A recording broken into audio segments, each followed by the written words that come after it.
आज समय है दोस्त और दुश्मन को पहचानने का। आज समय है ये देखने का कि आज आपके बच्चों की संस्थागत हत्या हो रही है तो कौन आपके पक्ष में खड़ा है, कौन सिर्फ वोट लेने के लिए आपसे मन में छल है, कौन साफ है, कौन पाक है, कौन आपके साथ खड़ा है, कौन जो है आपको धोखा दे रहा है, कौन आपसे वोट का रिश्ता रखना चाहता है या फिर कौन आपके लिए लड़ना चाहता है, इसका फैसला आपको स्वयं करना है। पता में नहीं है उसको तो हमारी लड़ाई मजबूत करनी चाहिए। भाई जनता काम थोड़ी सड़कों पे आके लड़ना, ये तो नेताओं का काम है जिनको वोट देते हैं, जिन नेताओं को वोट देते हैं, नोट देते हैं, जिन नेताओं को ताकत देते हैं, उनका काम है कि वो सड़कों पे जाके लड़े। अगर जनता लड़ रही है तो नेताओं का क्या फायदा है, जिन नेताओं को हमने बहुत बड़े बड़े नेता को ताकत देकर बनाया। अब मैं जब इस माइक को देख रहा था तो मुझे समझ आया, मैं इसको बार बार ऊपर करता हूँ, ये नीचे हो जाए, वजन टक गया। इसका मतलब इसके ऊपर वजन ज्यादा। तो किसी भी चीज पे अगर आप ज्यादा वजन की व्यक्ति हो या वस्तु पर अगर ज्यादा वजन पड़ेगा तो वो जल्दी तिरछा हो जाएगा। अगर कोई बच्चा पढ़ रहा है और पढ़ाई के साथ साथ उसके दिमाग पर किसी और चीज का प्रेशर आएगा, वजन पड़ेगा, तो वो अपने पढ़ाई के काम को, अध्ययन के काम को अच्छी तरह से नहीं कर पाता। जब यूजीसी की गाइडलाइन आई तो देश के लोगों को नहीं पता था बहुत बड़े पैमाने पे कि यूजीसी क्या है और इससे किस तरह के बदलाव। हालांकि जो पढ़ा लिखा बुद्धिजीवी समाज है वो इस बात को समझता है।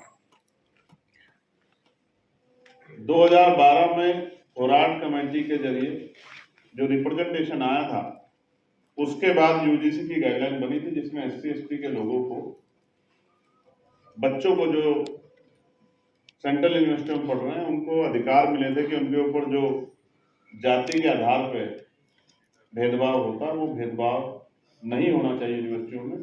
क्योंकि बहुत सारे ऐसे किस्से थे जो सामने आए थे जिनकी वजह से महसूस होता था कि हम सशक्तिकरण के लिए विद्यालय चला रहे हैं, लेकिन यहाँ सशक्तिकरण नहीं, यहाँ तो बच्चों की जाने जाए। अब जो गाइडलाइन आई है उन गाइडलाइन में और इन गाइडलाइन में एक विशेष बदलाव ये हुआ है कि ये गाइडलाइन सरकार की इच्छा से नहीं आई, ये सुप्रीम कोर्ट के आदेश पे है। सुप्रीम कोर्ट ने रोहित वेमुला और पायल तडवी के केस में, जहां उनका परिवार गया था कोर्ट में, यूजीसी को ऑर्डर किया कि आप अपनी गाइडलाइन बनाइए और इस तारीख से पहले जमा कराइए। जब उन्होंने वो गाइडलाइन बना के जमा कराई तो उसमें एक नई चीज ये आई कि ओबीसी को भी, जिस बात को हम लंबे समय से कहते आ रहे थे, उस बात को उन्होंने पुख्ता कर दिया कि जो ओबीसी है, अन्य पिछड़ा वर्ग है, उसके साथ भी जाति के आधार पर भेदभाव है। मुझसे पहले सतपाल चौधरी जी यहाँ बात रख रहे थे, वो राजस्थान हरियाणा की बात कर रहे थे। तो जिस तरह से चुनाव में 35 बनाम 1 किया गया, ये भी एक तरह का डिस्क्रिमिनेशन है, एक जाति के खिलाफ, एक समाज के खिलाफ, इतने बड़े पैमाने। तो जाति के आधार पर भेदभाव होता है, इस बात को हमारे महापुरुष लंबे समय से कहते। बाबा साहब अम्बेडकर के सहयोगी रहे सर छोटू राम भी इस बात को कहते आए। साइमन कमीशन का समर्थन करने वाले, स्वागत करने वाले तमाम उस समय के प्रतिनिधि, जिनमें सर छोटू राम थे, वो भी इस बात को कहते आए। बाबा साहब अम्बेडकर भी यहां से लेके गोलमेज कॉन्फ्रेंस में जाके वहां तक इस बात को कहते हैं कि देश में कमजोर वर्गों के साथ जाति के आधार पर भेदभाव होता है। ये भेदभाव बहुत सारे लोग जो सशक्त हो गए उनको लगता है कि नहीं होता, लेकिन जो आर्थिक रूप से भी कमजोर हैं, सामाजिक भेदभाव के शिकार होते हैं, एससी एसटी ओबीसी के लोग, वो इस बात को जानते हैं कि भेदभाव होता है। तो जब ये नई गाइडलाइन आई तो उसमें ओबीसी को जोड़ा गया तो देश में भूचाल आ गया। कैसा भूचाल? जो मंडल कमीशन के समय आया था, ऐसा भूचाल। चंद लोग विरोध में उतरे और मीडिया ने उस विरोध को इस तरह से प्रोजेक्ट किया जैसे बहुत बड़ी क्रांति होगी।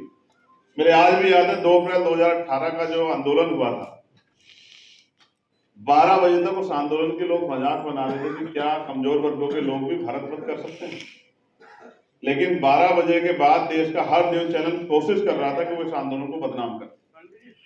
तो यहाँ चंद लोग विरोध करने आए और उस आंदोलन को इस तरह दिखाया गया कि 4 लोग खड़े हो जाते हैं तो टीवी मीडिया कवरेज करता है, डिबेट होती है, डिबेट में एक ही विचार के एक ही टाइटल से जुड़े लोग बैठ के ये तय करते हैं कि भाई ये गलत हो रहा है, सही हो रहा है, और वो बताते हैं टकराव जैसी स्थिति हो रही। तो फिर मुझे मंडल कमीशन को पुनः पढ़ना पड़ा कि मंडल कमीशन के समय क्या हुआ, और मैंने बार बार ये सवाल खड़ा किया कि जो लोग भाईचारे की बात करते हैं, कहते हैं जात पात की करो विदाई, हिंदू हिंदू भाई भाई, आज उनको क्या हुआ है? अगर वो वास्तविकता में कमजोर वर्गों को, SC ST OBC को अपना भाई मानते हैं धर्म के आधार पर, जब वो नारा लगाते हैं हिंदू हिंदू भाई भाई, तो आज अगर किसी छोटे भाई को कुछ मिल रहा है, उनके बच्चों की, क्योंकि 118% की वृद्धि हुई यूनिवर्सिटियों में सुसाइड के और उस तरह के अटेम्प्ट में बच्चों के द्वारा उनकी जान जा रही है, तो वो भाई भाई की बात करने वाले लोगों को तो पीड़ा नहीं होनी चाहिए,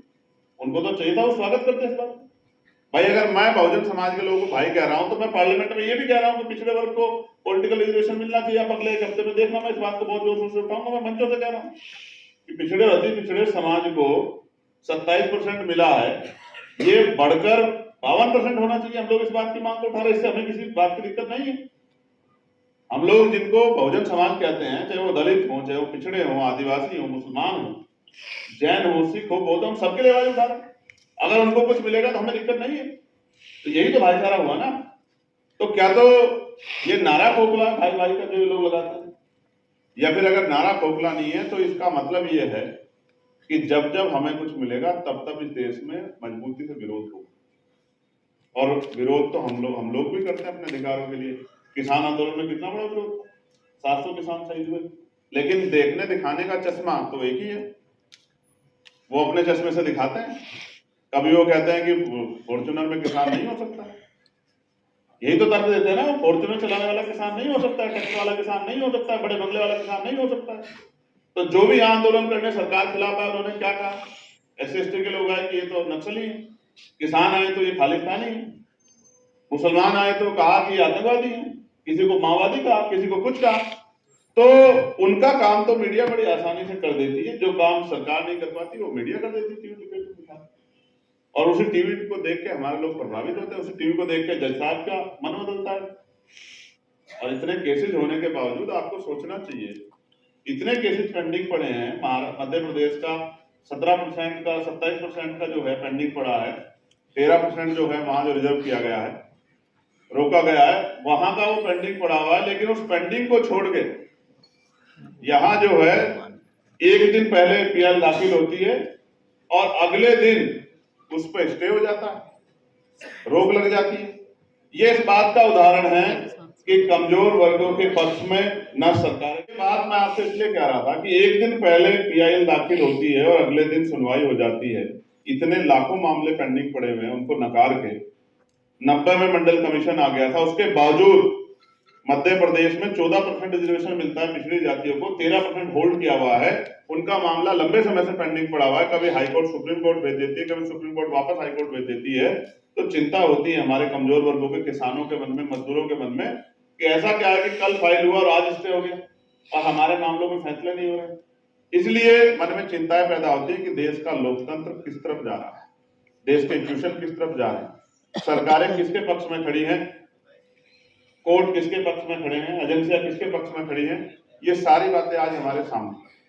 तो मैं बधाई भी दूंगा हमारे साथियों को, उन्होंने प्रयास किया। उनका प्रयास भले ही ये सूक्ष्म हो, लेकिन उनकी बात दूर तक जाएगी, क्योंकि मुझे बड़े ऊर्जावान सीनियर हमारे साथी दिखाई दे रहे हैं। मैं उनको सुनता रहता हूँ, उनके बयान में सुनता हूँ। ताऊ जी यहाँ बैठे हुए हैं, मैं उनके बड़े बाबा जी भी लगते हैं तो ताऊ जी की जगह, तो बड़े अच्छे बयान वो देते हैं और वैचारिक के बयान देते हैं। मैंने वो सुना, उनके मैंने बयान सुने हैं, वो वैचारिक के बयान देते हैं। हम वैचारिक लोग हैं, हम किसी भी कीमत पे अन्याय नहीं सहेंगे। इसलिए हमने ऐलान किया है कि हम इसका विरोध करेंगे जब तक UGC की सारी गाइडलाइन लागू नहीं होती।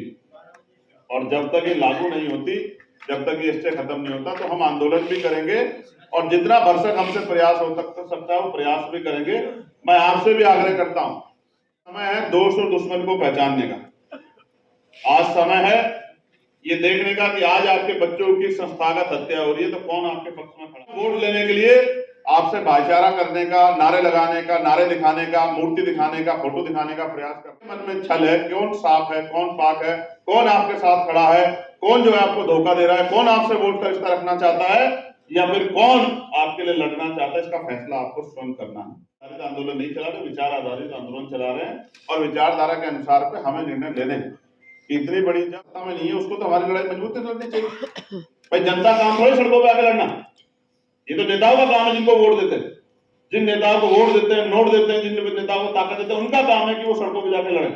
अगर जनता लड़ रही है तो नेताओं का क्या फायदा है, जिन नेताओं को हमने बहुत बड़े बड़े नेता को ताकत देकर बनाया। ये आज जिम्मेदारी है, ये जिम्मेदारी की हम पहचाने कि कौन सी पार्टी, कौन सा संगठन, कौन सा दल, कौन सा नेता आपके पक्ष में खड़ा है और कौन आपके बच्चों को संस्थागत उनकी हत्या होने पे बैठ के तमाशा दे।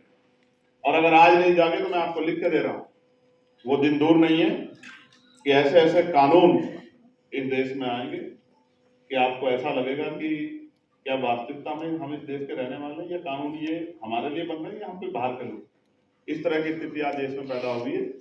मैंने अभी बजट पे बात रख रहा था तो मैंने पूछा कि डबल इंजन की सरकार उत्तर प्रदेश में है, वादा किया उन्होंने 2022 में कि हम किसानों की बिजली माफ करेंगे। किया नहीं किया भाई बताओ? नहीं भाई। बिजली माफ करेंगे, बिजली का बिल माफ करेंगे, किया नहीं किया? कहा कर्ज माफ करेंगे, दोनों में से एक काम नहीं किया।